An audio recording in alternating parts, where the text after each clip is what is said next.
오늘 이 시간에는 베드로전서 4장 10절로 11절 말씀으로 선한 청지기 같이 봉사합시다 제목으로 은혜를 나눕니다. 우리가 살고 있는 이 미국은 봉사의 삶을 굉장히 가치 있게 강조합니다. 그래서 대학에 갈 때 학생들의 성적과 더불어 가장 중요하게 여기는 것이 있다면 그들이 얼마만큼 봉사했는가, 봉사 크레딧을 강조합니다. 대학의 레벨이 높을수록 성적의 기준도 높지만 봉사의 기준도 높은 것을 요구합니다. 어려서부터 봉사의 삶을 살았던 사람이 결국 공부해서 이웃을 위해 사회를 위해 봉사하도록 그렇게 가치를 여기는 나라가 미국입니다. 교회 생활을 할 때 우리의 믿음을 더 업그레이드 할 수 있는 현장에 가장 중요한 체험이 있다면 바로 봉사입니다. 그래서 그 사람의 믿음의 수준과 기준은 결국 봉사의 수준과 기준만큼 더 업그레이드 되어질 수 있습니다.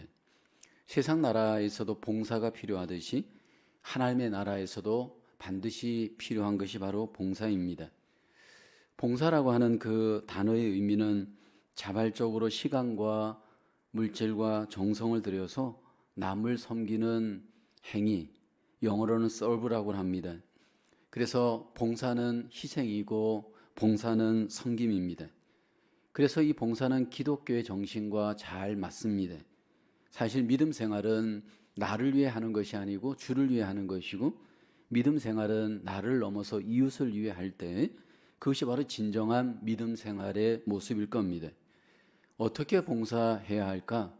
그리스도인의 봉사는 세상의 봉사와는 좀 다르다라는 것을 오늘 본문은 말씀을 합니다.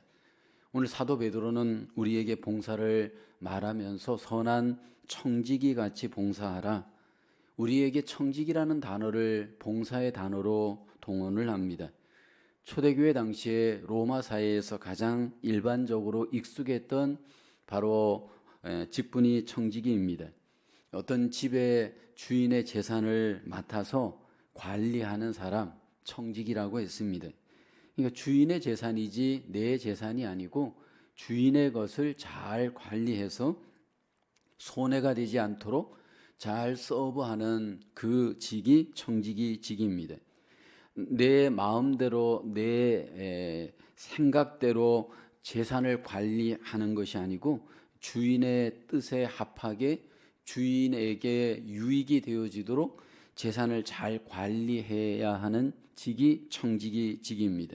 위임을 받았기 때문에 그 자리가 내 마음대로 하는 자리가 아니고 주인의 뜻대로 잘 해야 청지기는 칭찬을 받을 수 있습니다. 우리가 하는 이 봉사가 굉장히 가치가 있고 굉장히 의미가 있는 자리입니다. 그러나 그 자리에서 그 의미와 그 가치가 분명히 인정받기 위해서는 우리는 주님의 뜻대로 모든 것들이 잘 하나님 앞에 할 때 그것이 바로 합당한 봉사라 말할 수 있습니다. 종종 우리가 교회에서 봉사하시다 보면 실족하시는 분들이 있습니다. 현장에서 최선을 다하여 봉사하다가 오히려 그것이 상처가 되거나 실족이 되어지는 경우가 많이 있습니다. 그것이 자기의 잘못이든 타인의 잘못이든 이 봉사의 자리가 우리의 삶과 신앙에 유익이 되지 않고 이렇게 시험이 되고 실족이 되어지는 데에는 분명히 우리가 이 부분을 잘 점검하고 넘어가야 될 부분입니다. 어떤 분들은 봉사를 하는데 늘 불평하면서 봉사를 하거나 교만하게 봉사하거나 합당하지 않은 자세로 봉사한다면 더 이상 그 봉사는 또 하나님 앞에 기쁨이 되지 못할 겁니다. 사도 베드로는 오늘 우리에게 선한 청지기와 같이 봉사해야 함을 말씀을 하고 있습니다. 우리가 함께 하나님의 교회를 2022년 섬길 때 선한 청지기와 같이 저와 여러분들이 아름답게 합당하게 봉사할 수 있기를 주의 이름으로 축원합니다. 첫째로 선한 청지기 같은 봉사는 하나님께 받은 은사대로 봉사합니다. 10절에 보면 각각 은사를 받은 대로 하나님의 여러 가지 은혜를 맡은 선한 청지기 같이 서로 봉사하라. 우리가 봉사를 하되 여기 보면 각각 은사를 받은 대로 봉사할 것 강조합니다. 은사라고 하는 것은 구원받은 하나님의 백성들에게 하나님께서 성령을 따라서 주신 영적인 능력입니다. 구원을 받았다면 은사도 받았습니다. 하나님께서 우리에게 구원의 선물과 더불어 또 하나 선물을 주신 것이 은사의 선물을 주셨습니다. 우리에게 은사를 주신 것은 우리 자신의 유익보다도 하나님의 교회를 유익하게 하시기 위한 하나님의 목적이 있습니다. 그래서 이 유익을 위해서 하나님이 주신 이 은사가 잘 사용이 되어야 됩니다. 하나님께서 우리에게 각각 구원은 예수 그리스도로 말미암아 동일한 구원이지만 은사는 다양한 은사로 우리에게 다양하게 선물로 주었습니다. 각각의 사람들에게 다양하게 은사를 주심으로 그 다양한 능력으로 하나님의 교회를 유익하게 봉사하게 하십니다. 우리가 잘 아는 고린도전서 12장 8절로 10절에 보면 여러 가지 은사가 소개되죠. 성령으로 말미암아 지혜의 말씀을, 어떤 사람에게는 같은 성령을 따라 지식의 말씀을, 다른 사람에게는 같은 성령으로 믿음을, 어떤 사람에게는 한 성령으로 병 고치는 은사를, 어떤 사람에게는 능력 행함을, 어떤 사람에게는 예언함을, 어떤 사람에게는 영들 분별함을, 다른 사람에게는 각종 방언 말함을, 어떤 사람에게는 방언들 통역함을 주시나니, 몸의 다양한 지체처럼 교회의 다양한 지체들에게 이렇게 다양한 은사를 하나님이 선물로 주었습니다. 또 성령님께서 우리에게 은사를 직분을 통한 은사도 주셨습니다. 에베소서 4장 11절에 보면 어떤 사람은 사도로, 어떤 사람은 선지자로, 어떤 사람은 복음 전하는 자로, 어떤 사람은 목사와 교사로 삼으셨으니, 여기 은사를 하나님이 우리에게 주시되 기능과 관련된 은사도 주시고 직분과 관련된 은사도 우리에게 주셨습니다. 전부 다 교회의 유익을 위해서 하나님이 우리에게 주셨습니다. 그래서 구원받은 각 사람이 하나님이 주신 은사를 각 사람이 잘 사용하고 섬길 때 하나님의 교회를 온전하게 세울 수가 있습니다.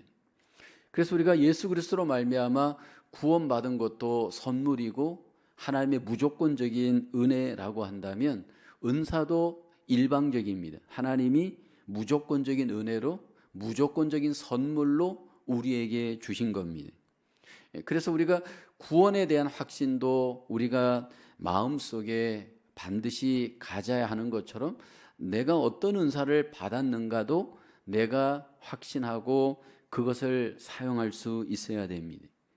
많은 경우에 있어서 교회에 우리가 믿음 생활을 하면서 구원의 확신이 없는 사람들이 만약 있다면 이 사람의 믿음 생활은 사실 갈팡질팡할 가능성이 많습니다. 그리고 은사가 불분명한 사람, 은사 받은 것에 대해서 확신이 없다면 이분의 삶도 신앙생활이 왔다 갔다 할 가능성이 많습니다. 왜냐하면 은사를 사용할 때 교회도 유익되어지고 내 믿음도 그 은사를 사용하면서 하나님 앞에 더 견고하게 세워져 갈 가능성이 많습니다.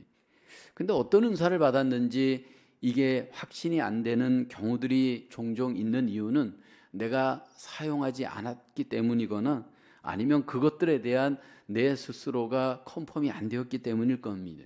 그래서 우리가 은사에 대한 테스트를 검사를 하는 적이 있습니다. 은사 질문지를 나눠주고 우리 교회에서도 한번 테스트를 했던 적이 있습니다. 근데 그 은사 테스트를 해보면 주 은사가 있고 부 은사가 있습니다. 주 은사, 부 은사를 이렇게 체크업을 해보면 거의 3가지 정도 그 은사가 점검이 되어집니다. 그러니까 내 안에 마음의 소원함, 그리고 내가 지금까지 해왔던 봉사의 어떤 경력, 어떤 히스토리, 그 다음에는 그것으로 인해서 나타난 열매들을 보면 어느 정도 내 은사가 무엇인지를 우리는 확신할 수 있습니다. 중요한 것은 이 은사를 갖고 하나님은 잘 사용하기를 원합니다. 그것이 어떤 은사이든 하나님의 교회에 유익하기 때문입니다. 개별적으로 보면 그것이 작고 미미한 것 같지만 그것이 교회를 위해서 사용되어질 때는 분명히 교회를 유익하게 합니다. 우리가 집을 지을 때 보면 다양한 연장이 필요하죠. 예를 들어서 망치도 있고 뭐 자도 있고 뭐 여러 가지 그 기구들이 있습니다. 낱개로 본다면 사실 뭐 그렇게 큰 의미가 없는 연장일 수 있습니다. 그런데 그것들이 목수의 손에 의해 들려져서 사용되어지게 되면 망치는 망치대로, 자는 자대로, 톱은 톱대로 이것들이 전부 연합하여서 결국 목수에 의해서 집을 짓는 일에 사용되어질 때 그것들로 인해서 집이 지어질 수가 있습니다. 우리 개별적으로 볼 때 그것들이 비록 작고 미미한 은사 같지만 주님께서 그것을 사용할 때 결국 교회 속에 온전한 교회를 이루어가는 도구가 되어지는 줄로 믿습니다. 초대교회를 보면 이 은사를 받은 대로 봉사하였던 대표적인 봉사자들이 있습니다. 바로 오늘 본문을 기록한 사도 베드로와 같은 사도들입니다. 이들은 어디 신학교를 다닌 적도 없고 어디 가서 특별히 이 부분에 대해서 전문적으로 어떤 특별한 세미나를 한 적도 없습니다. 그냥 주님과 더불어 3년 그들은 생활했고 주님이 떠나고 난 뒤에 성령을 받았고 성령과 더불어 은사를 받습니다. 그리고 난 뒤에 이제 이들이 그 은사 받은 대로 사도로서의 그 직분을 감당해내는 모습을 볼 수가 있습니다. 그 전에는 그들이 주님과 있을 때에는 봉사에 대해서 희미합니다. 그래서 이런저런 실수도 나타나고 문제도 많았습니다. 사도직의 봉사를 잘 못 감당했습니다. 그런데 사도행전에 가보면 그들의 모습이 완전히 180도 변화되는 것을 볼 수가 있습니다. 목숨을 걸고 그 사도의 직의 봉사를 감당하게 되어집니다. 복음을 전하지 못하게 하고 사도직을 감당하지 못하게 할 때 그들은 담대하게 봉사하죠. 사도행전 2장 38절에 보면 베드로가 이르되 너희가 회개하여 각각 예수 그리스도의 이름으로 침례를 받고 죄사함을 받으라. 그리하면 성령의 선물을 받을 것이다. 그러면서 복음을 전합니다. 그리고 교회를 세웁니다. 이 사도들이 봉사할 때 교회가 놀라울 정도로 부흥되고 성장되죠. 사도행전 2장 42절에 보면 그들이 사도의 가르침을 받아 서로 교제하고 떡을 떼며 오로지 기도하기를 힘쓰니라. 초대 예루살렘 교회가 특별하게 생겨난 교회가 아닙니다. 갑자기 생겨난 교회입니다. 예수 그리스도가 떠나고 이 사도들과 함께 기도하다가 교회가 세워졌습니다. 그리고 난 뒤에 사도들이 봉사로 그들을 섬길 때 그들 속에 놀라운 교회 공동체가 형성되어져 하나님 앞에 영광을 돌립니다. 이게 바로 교회입니다. 근데 이것은 지금도 마찬가지입니다. 지금도 우리가 하나님이 주신 은사를 따라 최선을 다하여 봉사할 때 결국 무에서 유가 생겨나는 놀라운 하나님 나라의 역사를 경험합니다. 그래서 선교사들이 가서 아프리카이든 또는 어떤 미전도 종족에 가서 이렇게 은사를 따라 섬기다 보면 하나님의 놀라운 은혜와 역사들이 지금도 유형적으로 나타나는 것을 볼 수가 있습니다. 언제 우리가 이렇게 은사를 따라 봉사해야 할까요? 많은 분들이 그렇습니다. 내가 좀 시간이 되고 여유가 되고 어느 정도 무언가 좀 할 수 있는 여건이 되어지면 그때 내가 봉사하겠노라 고백을 합니다. 사실은 지금이 바로 봉사해야 할 때입니다.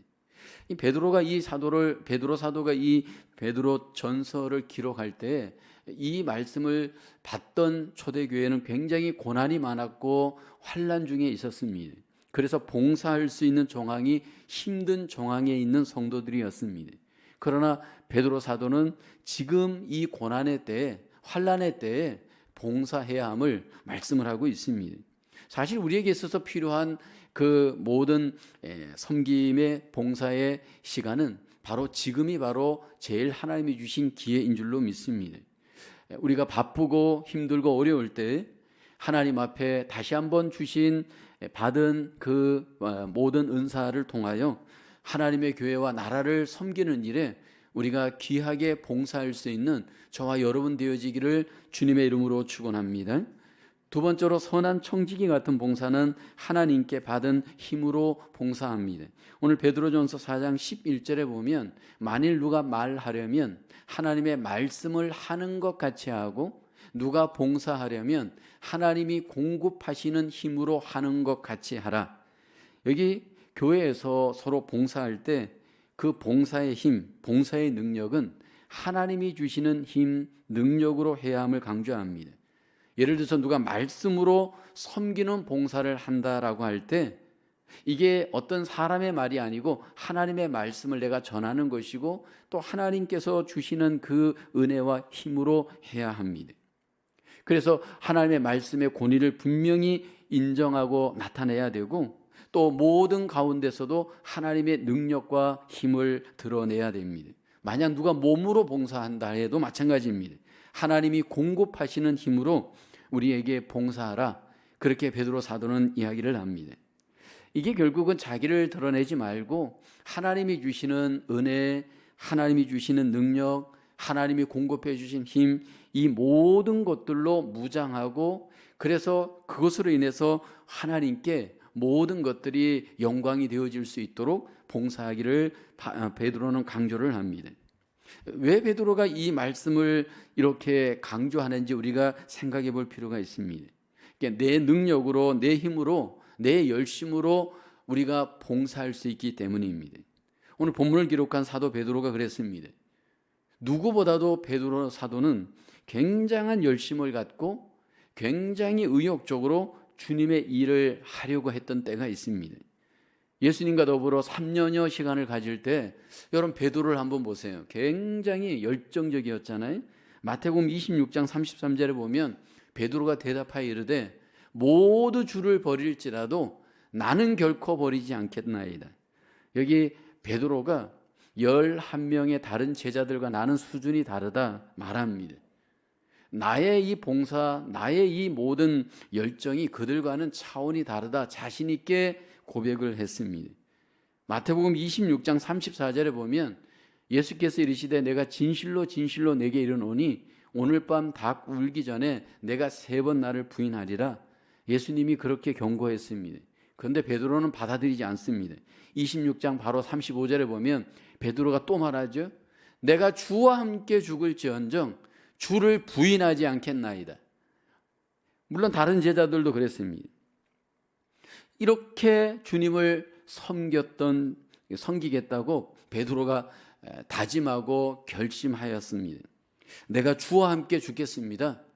근데 그 이야기하고 난 뒤에 24시간 만에 예수님을 3번씩이나 부인하고 실패하고 말았습니다.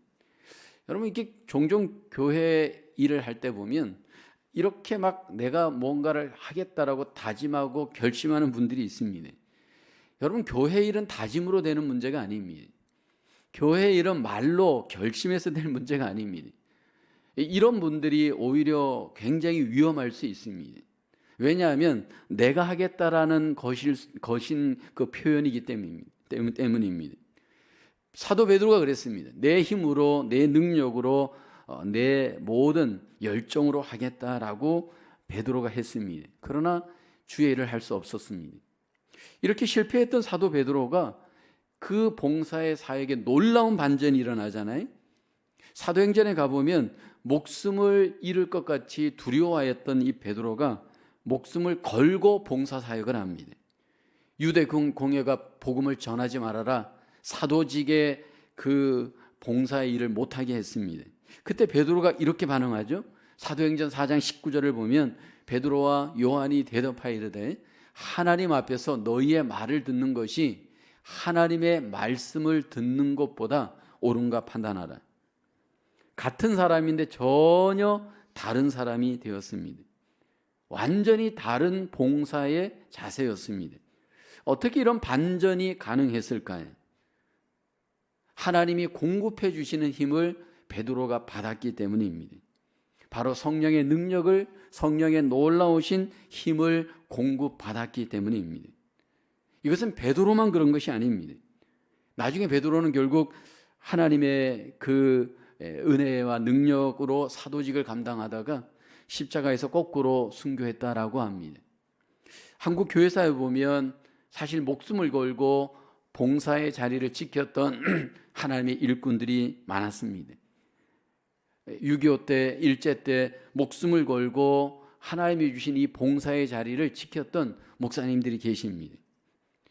그뿐만이 아닙니다. 60년대, 70년대에도 하나님의 교회가 막 개척되어지고 세워질 때 보면 목숨은 잃지는 않았지만 목숨을 걸고 교회를 개척하고 하나님의 나라를 세우기 위해서 애썼던, 그렇게 봉사했던 목회자들이 우리 한국교회사에 많이 있습니다. 저도 제가 섬겼던 그 모교회 목사님이 사실 그런 목사님이십니다. 교회를 25개를 개척을 하셨습니다. 시골에 광산촌에 없는 곳에 교회를 개척을 했습니다. 그런데 그때 교회 개척은 뭘 다 갖추어서 개척하는 것이 아니었습니다. 예를 들어서 어떤 지역에 교회가 없으면 버스를 타고 다니면서 직접 가서 동네 일꾼들을 구해서 흙을 이렇게 만들어서 흙벽돌을 만들어서 스레트를 치고 이래서 교회를 짓습니다. 저도 청년 시절에 같이 따라다니면서 교회당을 세우는 일을 같이 봉사했던 적이 있습니다.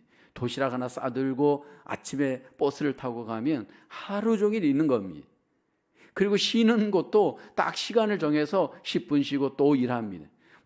물 마실 때 잠깐 쉬고 그냥 벽돌 세우고 스레트 치고 이렇게 저렇게 하다 보면 하루가 금방 갑니다.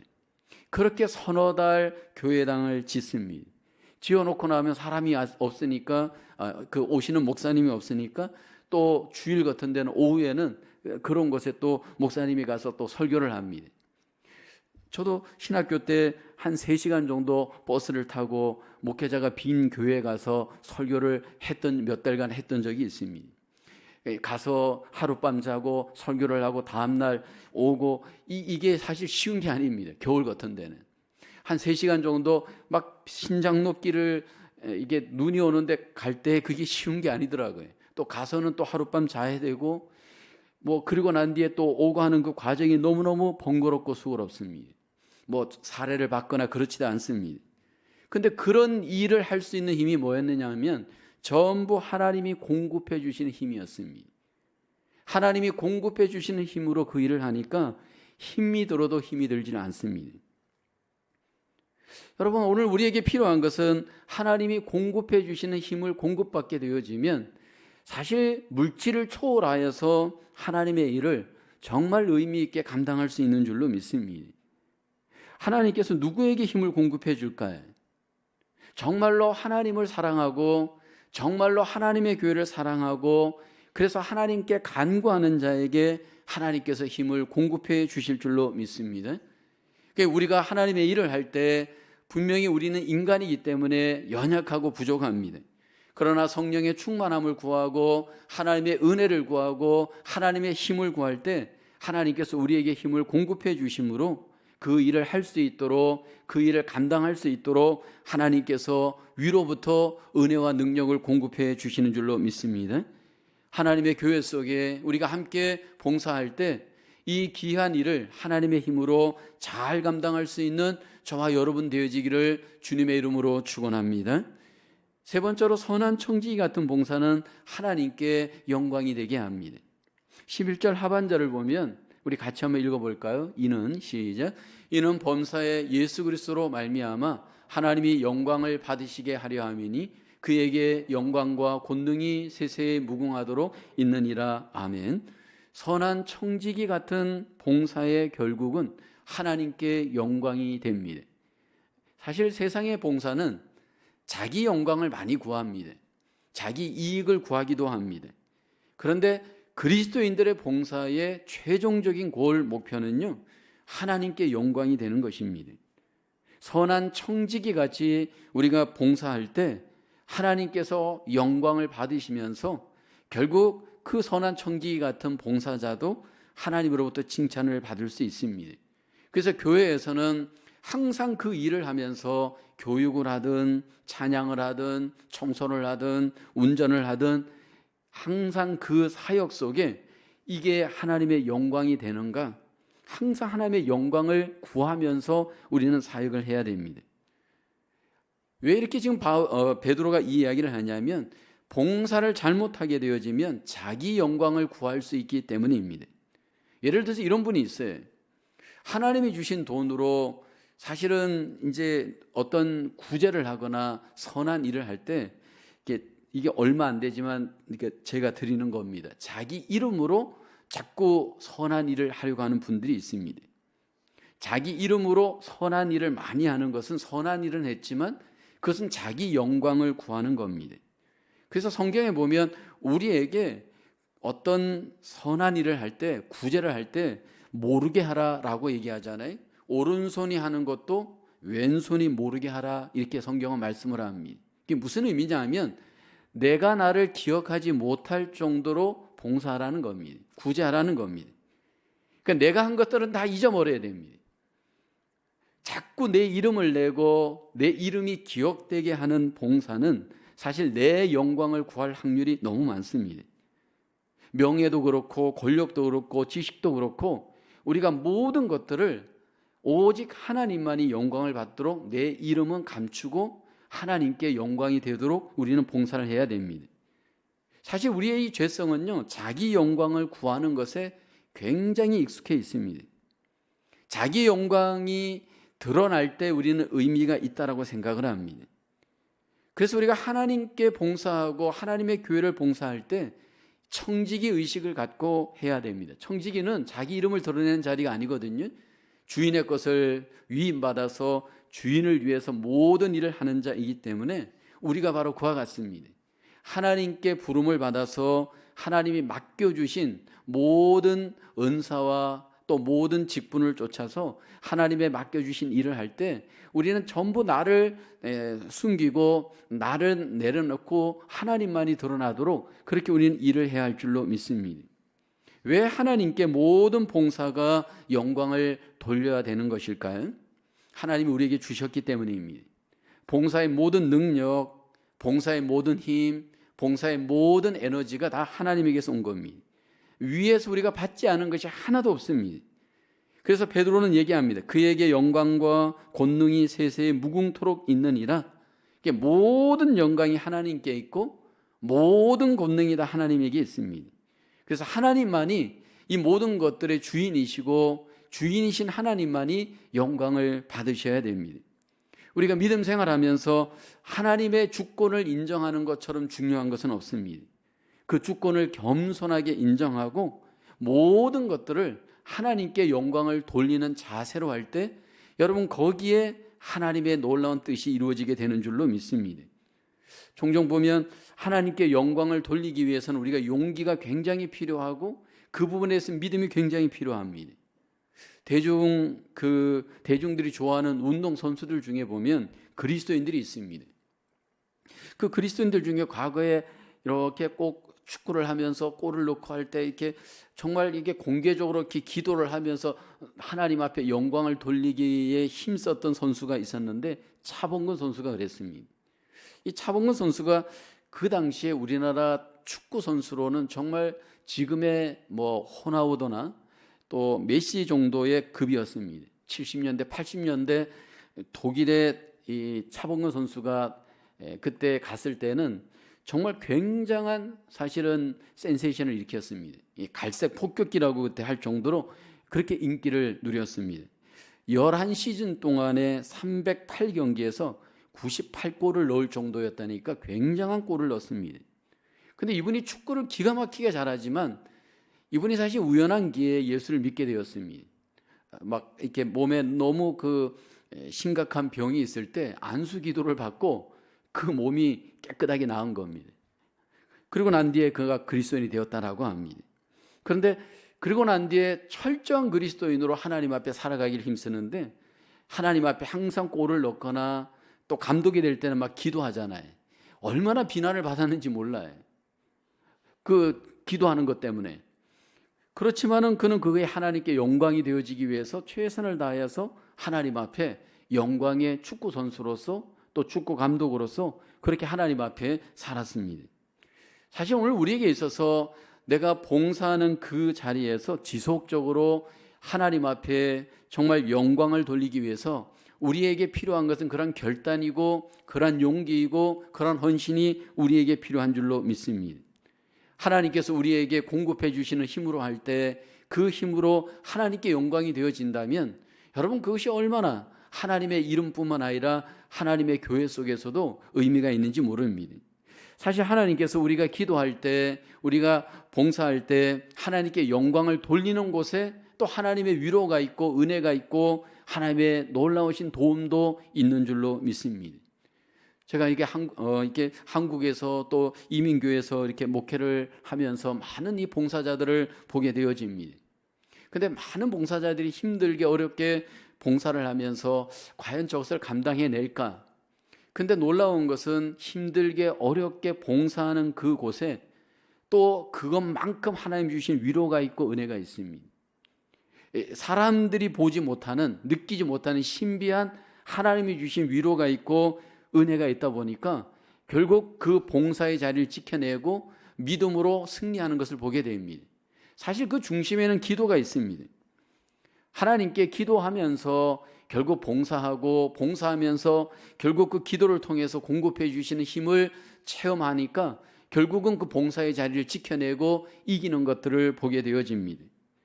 우리에게 주어진 이 봉사의 자리를 통해서 하나님께서 주신 그 은혜 안에서 저와 여러분들이 하나님 앞에 영광을 돌리는 봉사자로 우리 모두가 승리할 수 있기를 주의 이름으로 축원합니다.